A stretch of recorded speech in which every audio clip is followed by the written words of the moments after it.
Hi hello అండి, welcome back to Rajeshwari బన్నికల. నేను వచ్చేసి 4 డేస్ ఇంటి దగ్గర అయితే లేనండి. మా చార్లీ రియాక్షన్ ఎలా ఉంటుందో చూసేయండి. నేను లేని 4 రోజులు కూడా తిండి సరిగా తినేదే కాదట. మా అత్తయ్య మా వారైతే రోజు ఫోన్లో చెప్పేవారు.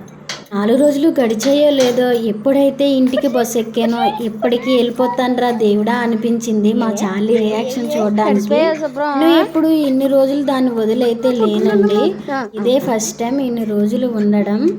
మా వారైతే ప్రతిరోజు ఫోన్ చేసి నువ్వు లేకేమో తినడమే మానేస్తుంది, సరిగా నైట్ పూటే తింటుంది అని చెప్తున్నారండి.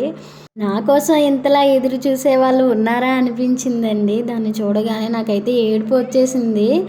ఏదో ఒక టైంలో ఏదో ఒక బాధలో బాధపడుతూ ఉన్నా సరే అది నా పక్కన ఉండగా నేను ఎంతటి బాధ అయినా మర్చిపోయేదాన్నండి. నాకు ఏదోలా ఉండేది ఆ 4 డేస్ కూడా. నేను ఎక్కడికి వెళ్ళాను, ఎందుకు వెళ్ళానో నెక్స్ట్ వీడియోలో అయితే చెప్తానండి. ఇల్లంతా శుభ్రంగా మా అత్తయ్య అయితే చూసుకున్నారండి. కానీ మా చార్లీ పరిస్థితి అస్సలు బాగాలేదు. ఎందుకంటే చార్లీ కాలుకి అయితే బాగాలేదు కదండి, దానికైతే మందు కట్టారు. నేను వచ్చిన వెంటనే ఫస్ట్ పని చేసింది ఏంటంటే మా చార్లీకి స్నానం అయితే చేయించానండి. ఆ చార్లీ నా కంటికి అందంగా కనిపించకపోతే నాకు నచ్చదండి. ఇంతేనండి వీడియో కానీ నచ్చితే లైక్ చేయండి.